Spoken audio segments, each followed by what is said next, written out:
ஆண்டவர் மோசேயிடம் கூறியது, ஆரோன், அவன் புதல்வர், எல்லா இஸ்ரேல் மக்கள் ஆகியோரிடம் நீ கூற வேண்டிய ஆண்டவரின் வார்த்தை இதுவே. இஸ்ரேல் குடும்பத்தை சேர்ந்த யாரேனும் மாடு, ஆடு அல்லது வெள்ளாடு இவற்றை சந்திப்பு கூடார வாயிலான ஆண்டவர் உறையும் இடத்தில் அவரது திருமுன் ஆண்டவருக்கு செலுத்தும்படி கொண்டு வராமல் குடியிருப்பிலோ குடியிருப்பு எல்லைக்கு வெளியிலோ கொலை செய்தால் அது அவருக்கு பழியாகும். குருதி சிந்த செய்ததால் அவர் தமது இனத்தினின்று அழிக்கப்படுவார். எனவே இஸ்ரேல் மக்கள் வயல்வெளியில் பலியிடுகிற தங்கள் பலிகளை சந்திப்பு கூடார வாயிலுக்கு ஆண்டவர் திருமுன் கொண்டு வந்து அங்கே அவருக்கு நல்லுறவு பலிகளாக செலுத்துவார்கள்.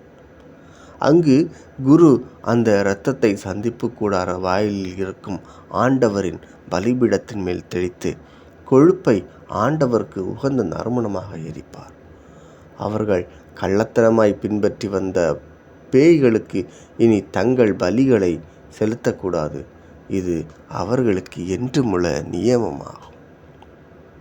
எனவே நீ அவர்களிடம் கூற வேண்டியது, இஸ்ரேல் வீட்டாரிலோ அவர்களோடு தங்கும் அந்நியர்களிலோ யாரேனும் எரிபலி செலுத்தினால் அதனை சந்திப்பு கூடார வாயில் ஆண்டவருக்கு செலுத்தும்படி கொண்டு வராவிடில் அவர் அவரது இனத்தவருள் இராமல் அழிக்கப்படுவார்.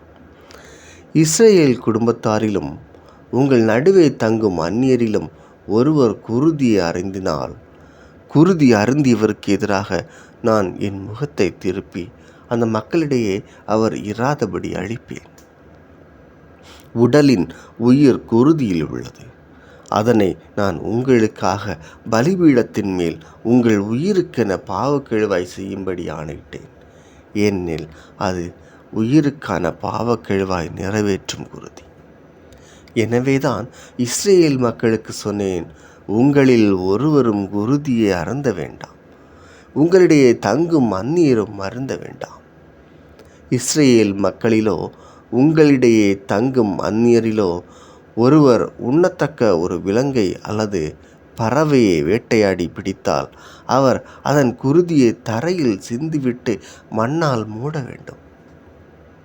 ஏனெனில் அனைத்து உடலுக்கும் அதுவே உயிர். அதன் குருதி உயிர் போன்றது. ஆகையால் இஸ்ரேல் மக்களுக்கு எந்த உடலையும் குருதியோடு உண்ணாதீர்கள் என்று சொன்னேன். ஏனெனில் எல்லா உடலின் உயிரும் குருதியே. அதனை உண்பவர் அழிவார்.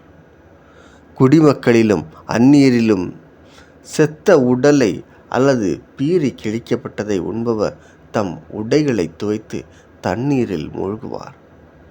அவர் மாலை மட்டும் தீட்டாயிருப்பார், பின்னர் தூய்மையாவார்.